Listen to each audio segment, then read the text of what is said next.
Samurai Nippon. Warring States Warriors, Myth vs. Reality. Introduction.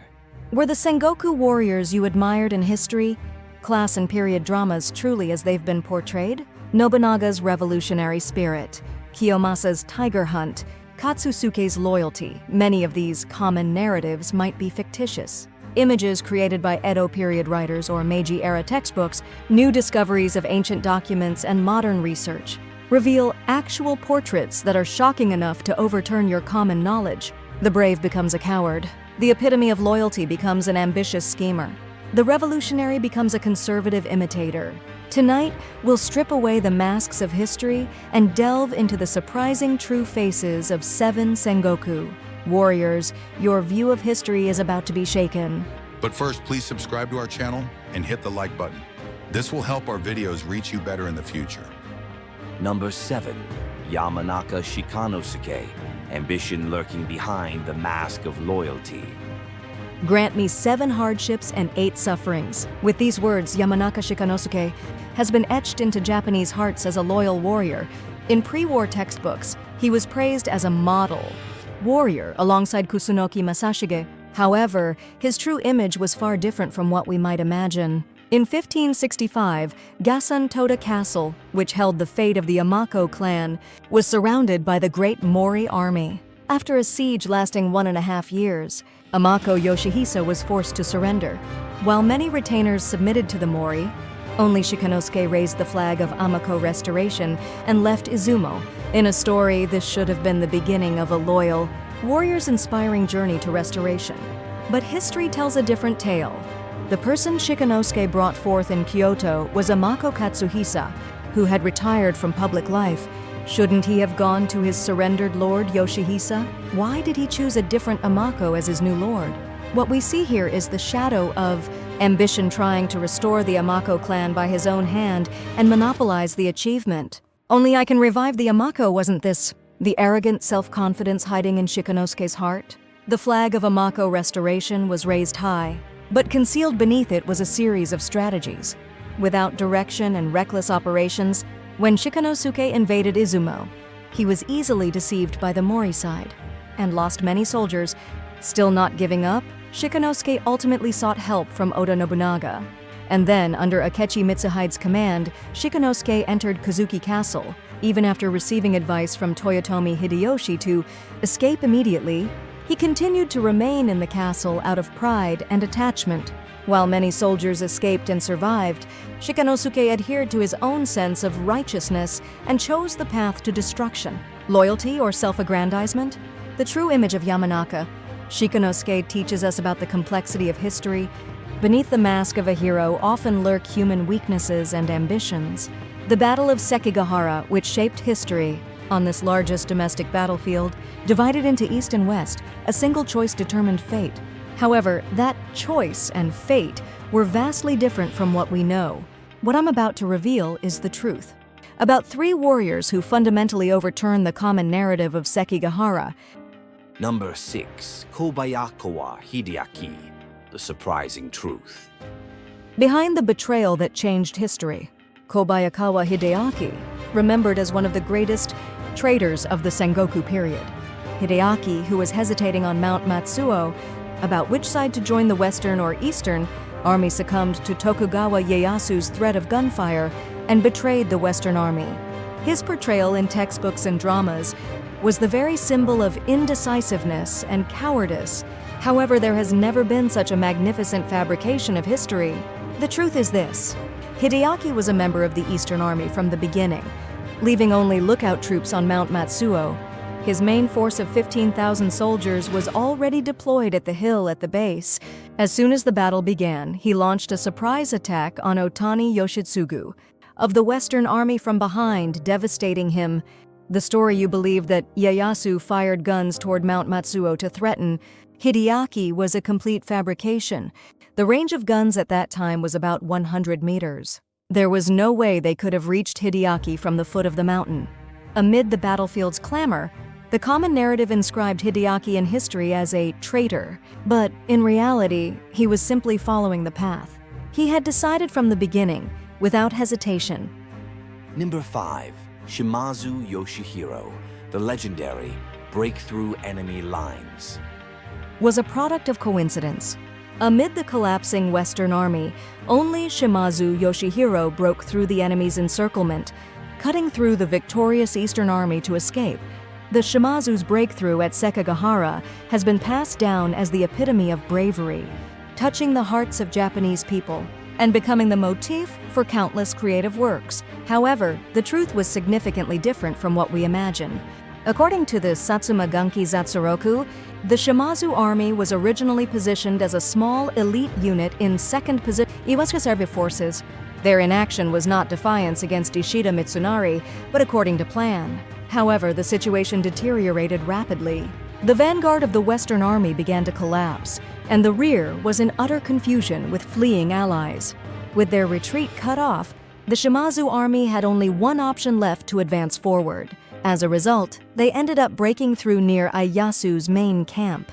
It wasn't a path to victory that was planned, but the only path to survival. Furthermore, the enemy's pursuit wasn't as fierce as expected, partly because the Shimazu force was so small. Heroic tales are sometimes products of coincidence. Shimazu's breakthrough was a desperate choice made by a warrior, backed into an absolute corner, trying to survive. Number 4, Tokugawa Hidetada, the truth. Behind the stigma of disobeying father's orders. At the decisive battle of Sekigahara that would divide the nation, Tokugawa Hidetada, the heir to the Tokugawa family, defied his father Ieyasu's orders, wasting time on a pointless siege of Ueda Castle, and failed to arrive in time for the decisive battle. Tokugawa Hidetada is portrayed as the greatest son who brought shame to his father's face in Sengoku history.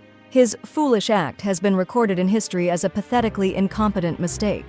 For someone who would later become the shogun of the Edo shogunate, however, did Hidetada truly disobey orders? According to historical documents that tell the truth, the orders Hidetada received from Ieyasu were clear.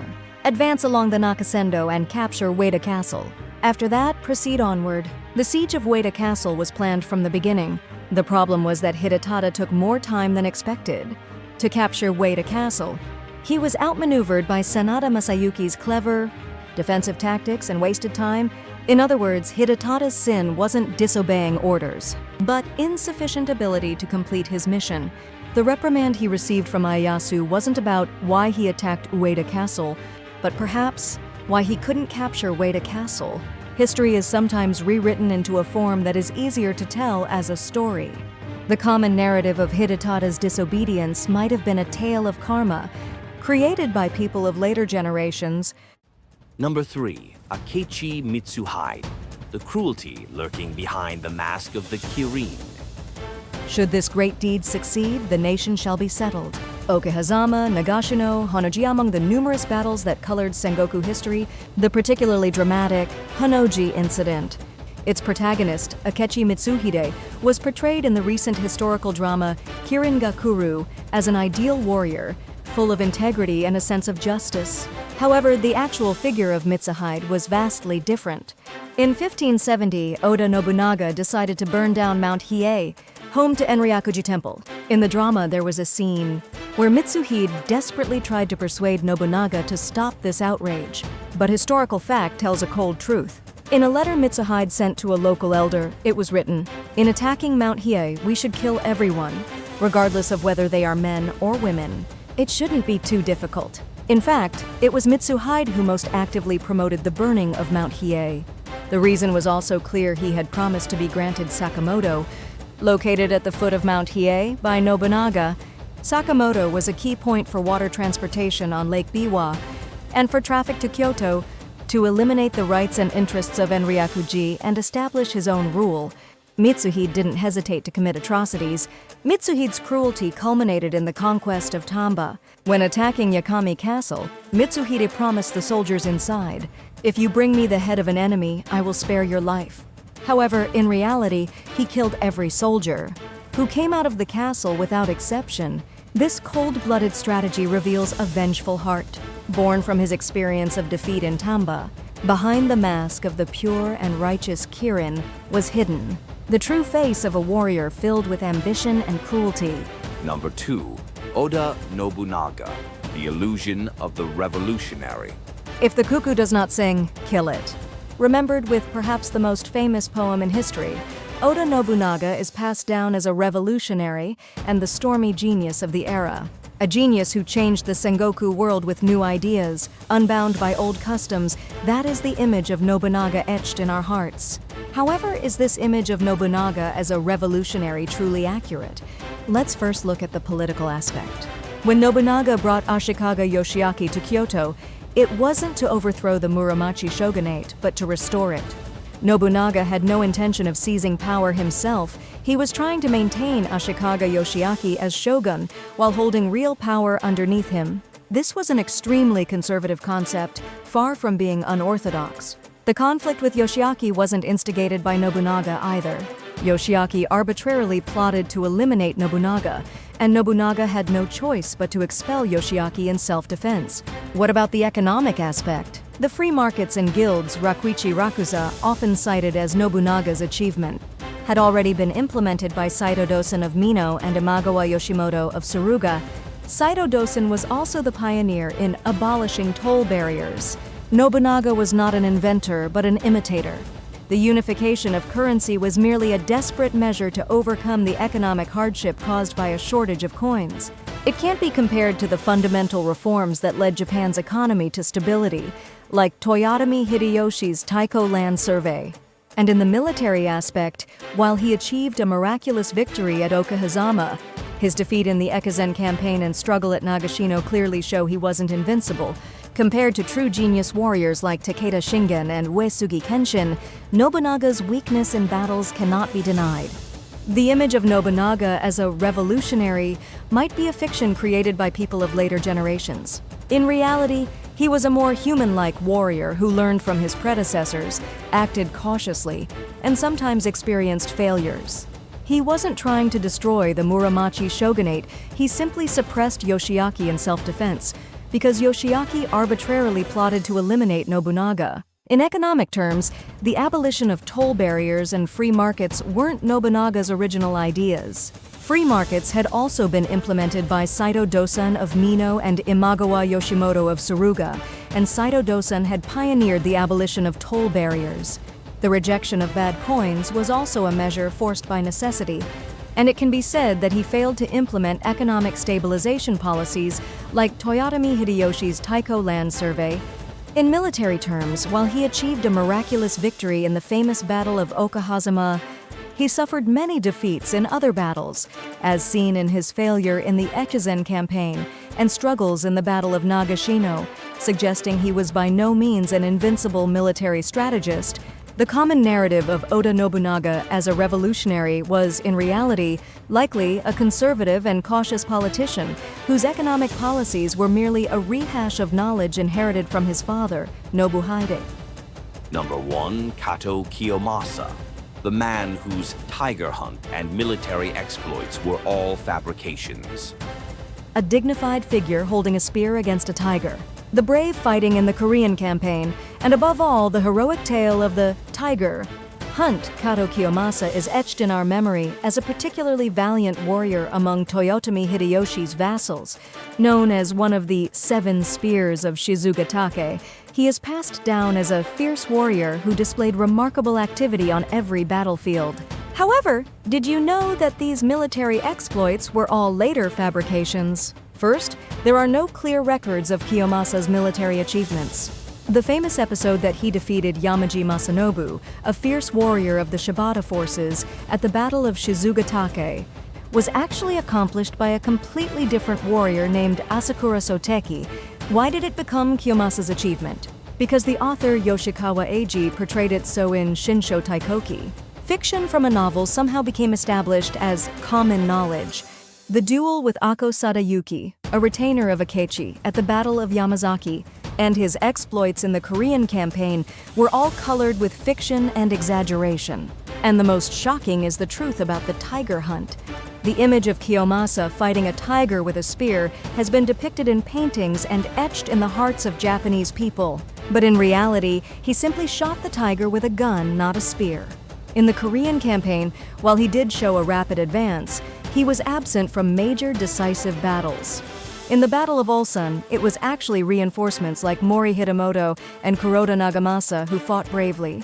In the Battle of Sekigahara, he initially remained neutral, not joining either the Eastern or Western Army. He eventually sided with the Eastern Army only because he was threatened by Kuroda Nagamasa, who said, "If you don't join the Eastern Army, you will be suspected."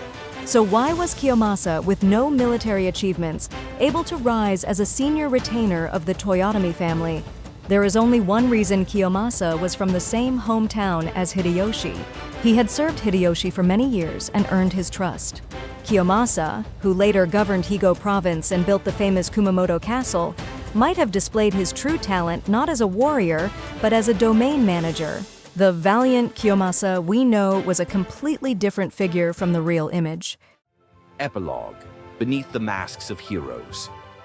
We have now stripped away the masks of 7 Sengoku warriors and glimpsed their true faces, the common narratives adorned with glory and the cold, actual portraits told by historical materials. What did you feel about the gap between them? Loyal Shikanosuke was actually a man driven by ambition and a desire for self-aggrandizement. Traitor Kobayakawa Hideaki had actually made up his mind from the beginning. Brave and fierce Shimazu Yoshihiro was actually a product of coincidence after being backed into a corner. Disobedient Tokugawa Hidetada was actually a man assigned a different mission. Pure and righteous Akechi Mitsuhide was actually a cold-blooded and cruel man. Revolutionary Oda Nobunaga was actually a conservative imitator. Tiger-hunting Katō Kiyomasa was actually a man without real military achievements. Heroes in history are sometimes created, sometimes embellished, and sometimes mythologized. Perhaps it's because we humans are creatures who seek stories. The desire to understand history not just as an accumulation of facts, but as a story filled with emotion and lessons might have created these common narratives. However, by going beyond the common narratives to touch the actual portraits, we discover another charm of history. That is the image of living history where heroes and ordinary people, successors and losers, all once lived, rejoiced, suffered, sometimes left great achievements and sometimes committed ugly mistakes. The gap between the common narratives and actual portraits of Sengoku warriors asks us, what is truth? What is history? And what is a hero? History is something that continues to be rewritten. What is called an actual portrait today might be overturned by new discoveries tomorrow. That's why history is alive. Finally, I ask you, what kind of existence is a hero to you? Is it a perfect ideal, or is it a human figure with both weaknesses and strengths? I hope that the image of Sengoku warriors, swaying between common narratives and actual portraits, brings a new perspective to your view of history. Please share your thoughts in the comments section. Thank you for watching until the end. Please subscribe to our channel and hit the like button.